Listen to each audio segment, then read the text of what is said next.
said that people should keep a supply of face masks in their household. He was saying that there was no reason for people to do this, but just in case we did move through different alert levels, that it would be handy to have. Obviously, we've seen the situation in Melbourne and the cases just spike out of control there, and face masks have become mandatory. So he was telling people, just erring on that side of caution, to keep a supply of face masks at home. We saw a day or two after that pharmacies were, running out of face masks, and local suppliers were just inundated with requests because you didn't have to have surgical masks. You could have had material masks and that sort of thing. So it does seem interesting that a few days ago we were told to stock up on masks, and then we have all this rumour and speculation, but at this stage it is just rumour and speculation. And Ed, it was just on Sunday that we hit 100 days without a COVID case. That's right, Alex, and it was marked as a milestone, 100 days without a community case of COVID transmission in the community. But between over those 100 days, most of the cases, all of the cases in fact, have been in our managed isolation and hotel facilities, people testing when they come back overseas, and that's been quite self-contained. And obviously we've had cases of people escaping and getting out into the community, but all those people have managed to come back. So it is interesting that we have been going for so long without those community cases, and we've been lauded internationally for being a country that has stamped out COVID-19. So the Prime Minister and Dr. Ashley Bloomfield will be making some sort of announcement tonight, and yeah, it'll be interesting to see whether that COVID-free community status is finished. And Ed, the Prime Minister has been urging people to say yes to the test. How have people responded to that in recent days? That's right. The whole yes to the test came because we were wanting to keep on top of that surveillance for COVID-19. Jacinda Ardern said it was important that if there was to be a case of community transmission, that constant testing within communities would be a way to determine whether that was the case. And say yes to the test, there was actually some from speculation from National's Jerry Brownlee that the government was hiding something from us and giving us that advice.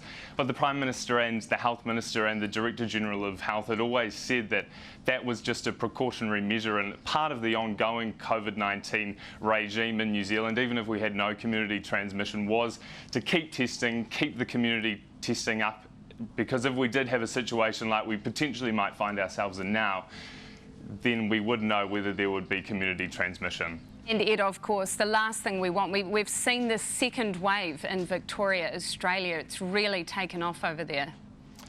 It has indeed. I've been covering stories from Melbourne, as many people have been following closely, and the death toll there is just insane. Every day now we're seeing, double digits of deaths in Melbourne and hundreds of community cases. And now Melbourne, we've seen they've gone into a 6-week lockdown, and it's actually stricter than the lockdown we were in. They have a curfew, 8 p.m. at night time. They all have to be at home. So we've seen the worst case scenario over in Melbourne, and obviously, the whole Tasman travel bubble idea has just completely been blown out of the water at the moment.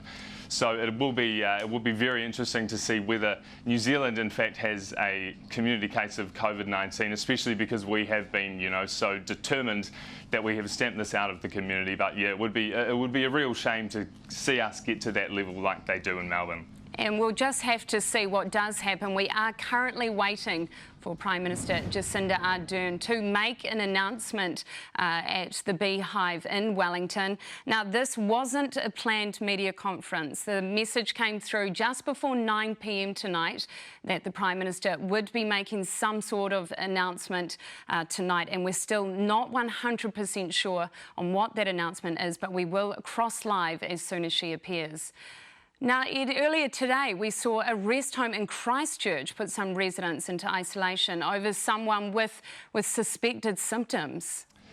That's right, Alex. There was a big story this afternoon, a big rest home in Christchurch with several cases of what they were calling a respiratory illness, and the Ministry of Health actually and the local Canterbury District Health Board came out and said that it was very unlikely that those cases would be COVID-19, even though the symptoms were the same. So there was a little bit of speculation earlier this afternoon about potential community transmission, but the CDHB and the Ministry of Health quashed quashed all that speculation. But as you were saying before, yes, tonight there was quite a lot of speculation that there was an unconfirmed case of community transmission again here in New Zealand, and we actually made some inquiries to the Ministry of Health not that long ago, and one of the people that I was speaking to said that he did not know anything about this and would get back to me, and we didn't hear anything. And then obviously the Prime Minister and Dr. Ashley Bloomfield have now announced this impromptu press conference. So there has been some speculation today and into the evening. As I say, it is just speculation at this stage, and as I was saying before,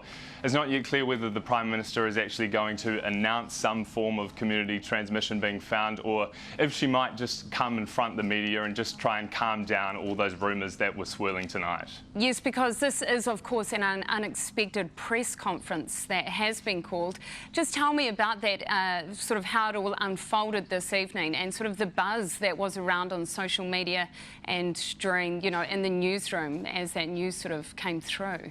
Yeah, well, it was sort of shaping to be a bit of a quiet Tuesday night, really, and then we did start to hear some reports that there was a case of COVID-19 in the community.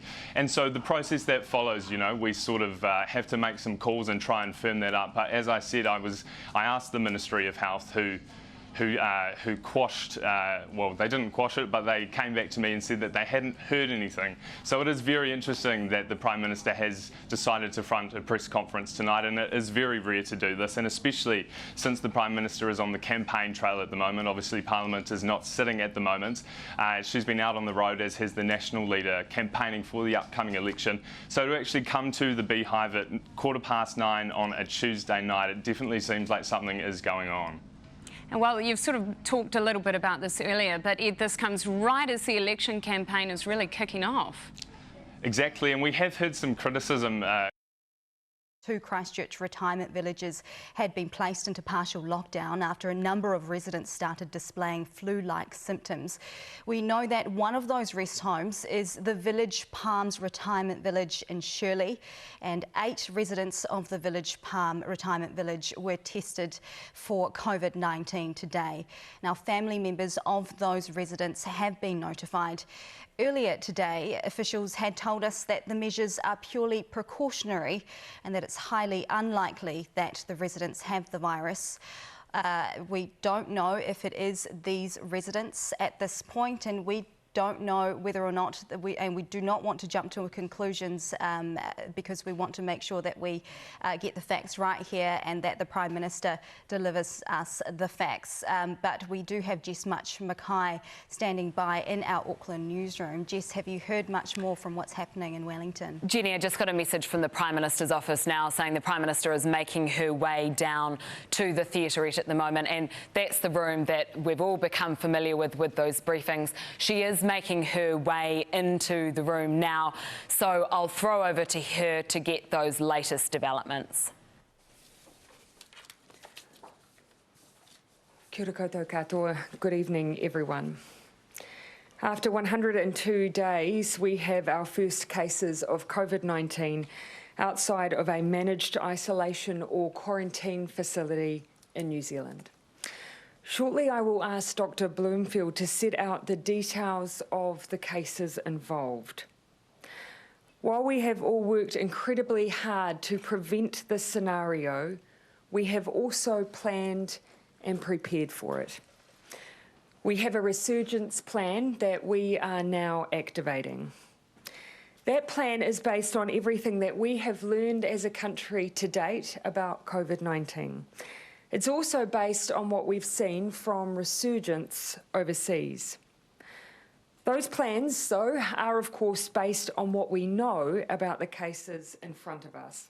So I will pass to Dr. Bloomfield, who will set out those details. Then I will share with you the decisions that have been made in response through meetings with officials and also after ministers convened this evening, and set out what it will mean for everyone. First, Dr. Bloomfield. Thank you, Prime Minister. Kia ora. So as the PM has said, we actually have 4 confirmed cases of COVID-19 in one family acquired from an unknown source. The first case to present was a person in their 50s who lives in South Auckland. That person was swabbed yesterday when they presented to their general practitioner with symptoms. That test was processed twice and returned positive, and a second swab today also returned a positive result. Importantly, the person has no history of overseas travel, and as per our usual protocol, we worked very closely with Auckland Regional Public Health to interview the person. We've sprung into action, and in fact all those family members residing in the same household, there were another 6, were all tested, and 3 of the 6 have returned positive test results. The other 3 were negative. Other close contacts from workplaces have already been contacted and put into self-isolation and are being tested, whether symptomatic or asymptomatic. All close contacts remain in self-isolation for 14 days, regardless of their test result, while casual contacts go into self-isolation and can only leave self-isolation once they return a negative test. In addition, we are working over the next few days to test all people working at our borders and in our managed isolation facilities to help us trace the possible origin of this case, where we don't currently know the source. Now, there are no barriers to anyone who has cold or flu-like symptoms getting tested. Testing is free, and as I have said previously, and it's even more relevant now, if you are offered a test, please take it. In Auckland, the 4 community testing centres in Northcote, Grafton, Henderson and Wiri will be operating with more staff and for longer hours over coming days. The testing centres that are in Auckland and the Waitemata and counties Manukau DHBs are already preparing to receive more people, and there will be further details on the Ministry website tonight. Those DHBs are also planning pop-up clinics over coming days, and they will publicise locations and hours of these clinics. We will work closely with DHBs in primary care around the country to ensure additional testing capacity is available to meet the expected increase in demand from people with symptoms, and I strongly encourage any New Zealander with symptoms, whether in the Auckland region or outside it, to please be tested. We have been saying for some weeks it was inevitable that New Zealand would get another case of community transmission. This is a tricky virus. We have been working on the basis that it could be at any time and been preparing for that time. That time is now. The health system is well prepared, and the important thing now is that we stop the spread of the virus in our community. As we did in the early days of the virus emerging, we need to stamp it out. There are things that every single New Zealander now needs to do. We have done these before. Continue or get back to stringent hand hygiene, washing for 20 seconds with soap and water, or regular use of an alcohol-based hand gel. Sneeze and cough into your elbow. If you or a family member are unwell, wherever you live in New Zealand, stay at home and seek advice from your GP or Healthline about getting a test. Practice physical distancing of 2 metres wherever possible, and most recently our advice around the use of masks, which has been updated. Please consider wearing a mask in spaces or places where it is hard to physically distance. If you have any concerns, please seek advice from Healthline or your GP. If you have not already, please take this opportunity to download the NZ COVID Tracer app. It will be an essential tool in helping us contact you if we need to as part of our follow-up on this case. And finally, our contact tracing team will of course be in contact with anyone who may be identified as a contact, whether casual or close, of this case. Please be responsive if you are contacted, return the call and assist our efforts to rapidly identify and isolate and test any possible cases. The case is a wake-up call against any complacency that may have set in. We cannot afford to let this virus spread. We are working to not let it happen here. That what has happened in other places that have seen resurgences like this. We have done this before, and we can and will do it again. Thank you, Prime Minister. Thank you. As you will have heard from Dr. Bloomfield, we have 4 cases, all in one household. More than one workplace, however, is involved. Contact tracing is underway, but currently we know that of those workplaces, it means that we are not talking about one distinct suburb in Auckland who may likely have been affected by those who have tested positive. You'll also have heard that our first cases still leave questions to be answered, the most important of which is tracing this case back to its original origin. The reason that is important is because when we're able to do that, we can be much more certain about tracing and isolating all close contacts. When we can't do that, it means we have to take a precautionary approach. At this stage, we have not yet been able to determine the source of these cases. There is no immediate link that we have found as yet to a managed isolation facility that we are aware of, and there is no yet known connection to any high-risk individuals such as those who work at our border. Therefore, we need to take a much more precautionary approach until we can find the source of this case and make sure that we reduce the risk of wider spread. One of the most important lessons we've learned from overseas is the need to go hard and go early and stamp out flare-ups to avoid the risk of wider outbreak. As disruptive as it is, a strong and rapid health response remains the best long-term economic response. In line with our precautionary approach, we will be asking Aucklanders to take swift action with us. As of 12 noon tomorrow, Wednesday, August 12th, we will be moving Auckland to level 3 restrictions for a period of 3 days until midnight on Friday. These 3 days will give us time to assess the situation, gather information, make sure we have widespread contact tracing so we can find out more about how this case arose and make decisions on how to respond to it once we have further information. Let me set out what that means for Aucklanders and the rest of New Zealand. We are asking people in Auckland to stay home to stop the spread. This means doing the simple things that you will already be familiar with to prevent picking up the virus or passing it on to others. First, act as if you have COVID and as if the people around you have COVID. At level 3, you're asked to stay at home in your bubble, other than for essential movements such as going to the supermarket or local recreation. If you are in Auckland, you must work from home unless you are an essential service worker. All schools and childcare facilities in Auckland are closed as of tomorrow morning, except for the children of essential service workers. And those who are involved will remember that at level 3, we allow you to access schools and early childhood for a level 3 for essential service workers only. All public facilities, bars, restaurants and businesses must close by midday tomorrow.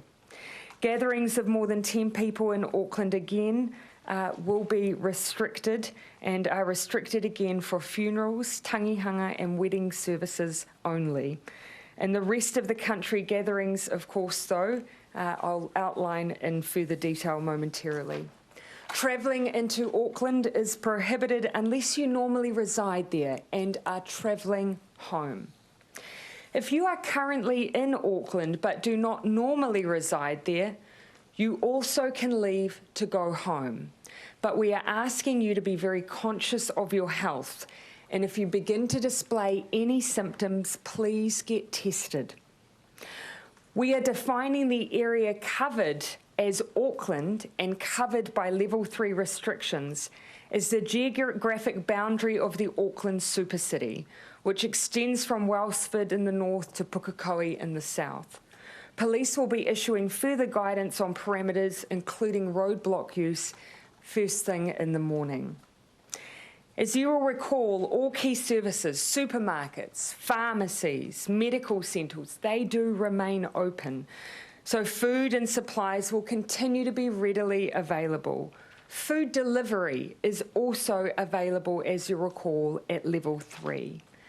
Please do not rush to the supermarket tonight. You'll recall, as when we were in level 3 on a last occasion, supermarkets will be open. There will be ample stock on the shelves. There is no reason to go out and make any purchases this evening. If you operated as an essential service under level 4 and level 3 last time, then those are the settings we revert to at level 3 again. If in doubt, stay at home tomorrow until you have clarity from your employer. That then brings me to the rest of New Zealand. We will be moving the rest of the country outside of Auckland to level 2. This will come into place from midday tomorrow and run through till midnight on Friday. So the same period of time that we're applying restrictions for Auckland. That means social distancing applies, and mass gatherings in that time will need to be limited to 100 people.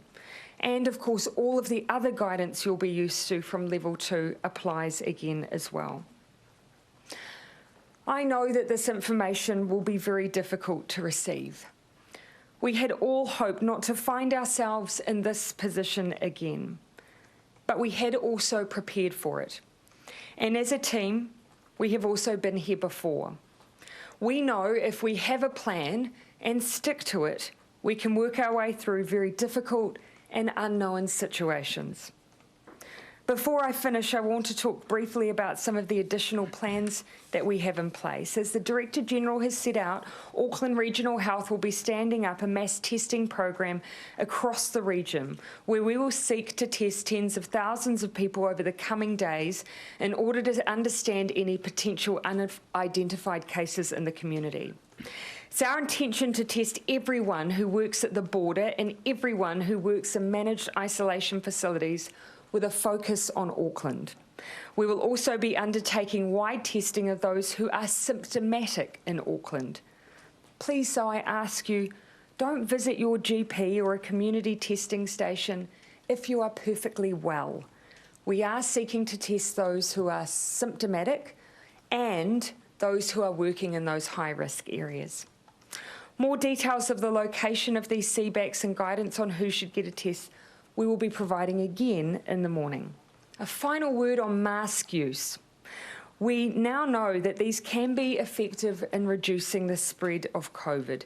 If you are in Auckland, we ask that you use a mask when you are accessing essential services. For the rest of the country, we advise their use if you're in a place where social distancing is difficult. So, for instance, public transport. Let me finish by saying this. While this initial 3-day lockdown will mainly affect the Auckland region, I am asking the team of 5 million to stand ready again as well. Together we've beaten the virus before, and with fast action and by acting together, we can do so again. We have come too far to go backwards. I'm asking New Zealanders to once again be strong and be kind. If you know someone in Auckland, give them a call, reach out, check that they're okay. If you are in Auckland, please make sure that your neighbours are okay, ensure they're looked after and that they have the supplies and the support they need. We know what to do. We know what to do because we've successfully done it before. Please stay home if you're in Auckland. Be vigilant. We will get through this. We're happy to take questions. Just recapping the details of that press conference there. After 102 days, we have 4 new cases of COVID-19 outside of managed isolation. 4 confirmed cases of COVID-19 in one family acquired from an unknown source. A person in their 50s in South Auckland was swabbed yesterday after developing symptoms.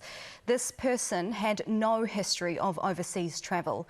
Other close contacts have now been contacted and they will stay in isolation. Officials will be tracing the origins of the case, which at this stage is still unknown. We are now activating a resurgence plan.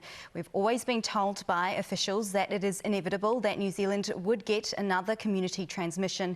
It is a tricky virus. The Prime Minister says the government is prepared. Now, for Aucklanders, the entire super city will enter into level 3 restrictions for 3 days as of midday tomorrow.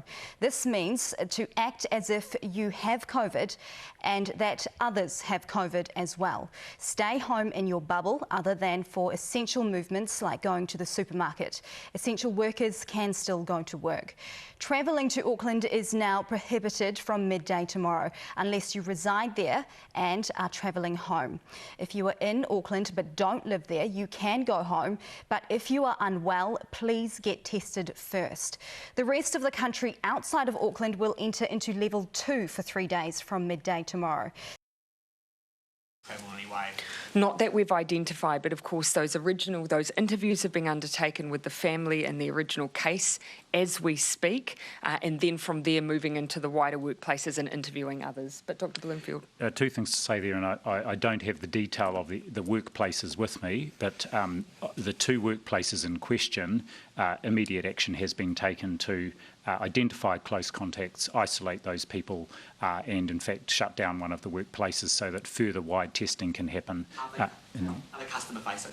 Are they workplaces where you would see a lot of people coming in and out? Just based on the conversations I've had, no, they're not. Neither of them are. I'll just come here and then. Recently been to Auckland, such as yourself? Yes, and that's where we're asking people to be very mindful of their own health and well-being. We're asking that if they feel unwell, immediately isolate, seek advice, and seek a test if that's the advice you receive. But at this stage, that's the extent of the advice for those who have recently been in Auckland. And what about yourself? You're still obviously on the campaign trail, hitting up lots of different parts of the country. Are you going to change your plans because of this? Yes, I will. I anticipate that over at least the next 3 days I'll likely be based here in Wellington. Go on for longer than 3 days they want to. I'm not going to speculate at this stage. We've set out a plan that should give us much more information in order to base further decisions. The view was move quickly with a precautionary approach, with the hope, of course, that we can ascertain that information that will be able to limit the effect on other New Zealanders as much as possible. The alternative is to wait. That runs the risk, if we do have a wider number of individuals affected, of the spread continuing to escalate. Why is it taking so long for you to tell the public? So I was advised at 4 o'clock this afternoon, whilst I was in the van travelling directly here to Wellington. In that time, additional interviewing took place of those individuals to see if we could ascertain their connection to any high-risk areas such as borders or MIQ, because that may have given us the option of isolating and contact tracing. We haven't been able to ascertain those connections. Also, that gave a chance for ministers with power to act to be convened to make sure that the orders that need to be in place were able to be drafted, and just to ensure that all of the information we needed to provide the public. We have moved, though, very, very quickly, as you can see from the amount that's happened in that space of time. Yes, sorry. And recapping that breaking news tonight, there are 4 new cases of COVID-19 in New Zealand in the community in South Auckland. The 4 cases are all in one family, and these cases are from an unknown source. Now, there is no history of overseas travel and no link to a managed isolation facility. Auckland is to go into alert level 3 at midday tomorrow, and this will last for 3 days until midnight Friday. Aucklanders are asked to make essential movements only and consider wearing a mask. People should also look to download the COVID Tracer app. Schools will close and Aucklanders are asked to work from home unless they are essential workers. Pubs, bars and cafes will need to close at midday tomorrow, but a reminder, supermarkets will remain open. People are being urged to stay calm and not to panic buy. There will be a limit on gatherings of more than 10 people, and people outside Auckland are asked not to enter the city. The rest of the country will move to alert level 2 at midday tomorrow. That means there will be no gatherings of over 100 people. All of these restrictions will last for 3 days and end on Friday. Now, epidemiologist Professor Michael Baker joins us now live. And Michael, what does this mean? Well, kia ora. Well, this is obviously the worst case scenario we've been planning for and hoping we would not have to face. I guess the good news is that it's one family at this stage, and that the whole country has been thinking very hard about how to manage this scenario. So we have to see how this unfolds, and the big question will come from testing contacts of this family and also other people in Auckland who have symptoms over that period. And the hope is that this outbreak is linked directly to probably a managed isolation and quarantine facility. That will be very helpful if that link can be established. And how worried should Aucklanders be? Well, obviously we have to be concerned. We'll know more tomorrow. I'm very impressed by the vigorous response that has been announced today. This is absolutely the right thing to do.